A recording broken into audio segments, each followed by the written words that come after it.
Hi, this is Sarah from The Savvy Professor, and in today's video, we'll discuss how to fix a Samsung top-load washer that turns on but won't start a cycle. Watch the video until the end to learn how to do this and more. The main reason why this happens is a faulty lid lock mechanism. Here's how to fix the issue. Replace the faulty lid lock mechanism. Disconnect the washer from the power by switching it off and unplugging it from the power source. Remove the two brackets holding the back panel. Remove the back cover holding the control board by unscrewing the 4 screws. Remove the upper part of the washer by pushing inward 4 clips.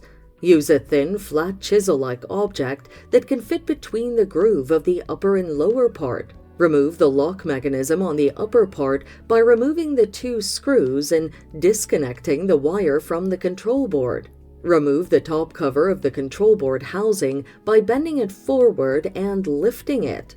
Locate the gray wire connecting the lock mechanism to the control board and unclip it. Unwind the wire and remove the lock mechanism. Replace it with a new one, return the top covers and screw back the back cover. Replace the brackets and test the washer. And there you have it. Follow these steps to fix a Samsung top-load washer that turns on but won't start a cycle. Thanks for watching. Till next time.